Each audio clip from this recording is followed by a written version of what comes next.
Hey everyone, it's Jason, and this is your weekend cruise news update. And apparently Disney has something against ducks on their cruise ships. And I have a story for you that could have rocked the cruise industry. Thank goodness it turned out okay. So cruise story number one, and this one bothers me. It's really upsetting. So someone wrote in to John Heald, the brand ambassador for Carnival Cruise Line. And she mentioned that she was an extra senior. And that they'd been married for 51 years, her and her husband. And that they were going on the Carnival Freedom that left Saturday. And they had mentioned on the Facebook roll call that casually that her and her husband was immune compromised. And that he would wear a mask. And so she would wear one also. And people started to go after her. Said, you'll be pointed at, you'll be laughed at. There was no such thing as COVID. It made her feel so bad that she wrote to John Heald and talked about this and said she's thinking of canceling. Why would you bully someone like that? An older couple, 51 years of marriage, and you're gonna go after them? Come on, you gotta do better than that. I like what John Heald said though. He said no one will laugh, no one will point, and no one will see anything except two people who are enjoying a wonderful time together on board. He also said, I'll be sending you something to enjoy together to celebrate your love for one another. What a nice response from John Heald. Can you imagine someone doing that? I've seen thousands of people, I believe, in the many cruises we've taken since the pandemic with masks on. And it's not a big deal. Let them do whatever the heck they want. They're just protecting their health. That's what they want to do. Let them do it. Mind your own business. Would love to know what your thoughts on this one. So cruise story number two, and I'm going to need your opinion on this because I think it's absurd. So Disney Cruise Line must just love being the lightning rod of all absurdity. Because they have recently come out and stated that they do not approve or allow the rubber duck game. I'm going to read you the full statement here. It says, we kindly request that guests are not allowed to hide items such as rubber ducks in public areas. If you're not familiar with the rubber duck game, it's these little rubber ducks. You find them. They may have like a little tag on their neck and it has a Facebook page.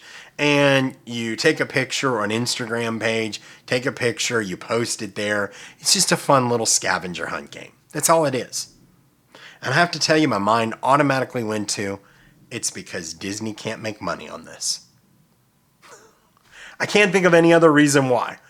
I can't wait to hear from you guys in the comments of why you think Disney would do this.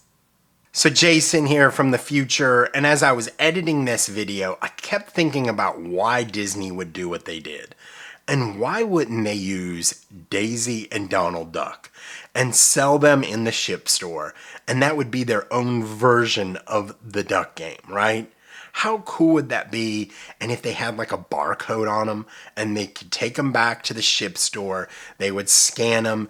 And if every maybe 1,000, you'd win like $25 shipboard credit or something fun and bring some excitement to the duck game. They're Disney characters. You could win something, but hey, what do I know, right? So anyway, that's just my idea. So before I get to story number three, I would ask that you please like this video as it does help the channel grow. Also, consider subscribing if you like daily cruise news. I do daily cruise news shorts to help you stay informed of what's going on in the cruise industry, and they're always under 30 seconds. Thanks so much. So cruise story number three, and this one could have rocked the cruise industry. There was a passenger, she was getting off the Margaritaville at Sea ship in Port of Palm Beach. When she was going through customs, their x-ray machine indicated she had a gun. When the U.S. Customs agent pulled her aside, they said she was unstable and uncooperative.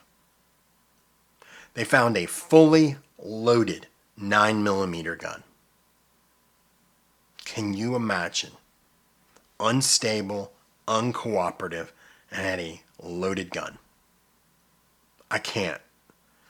And what happened is the pre-cruise screening, that's done by a third-party company.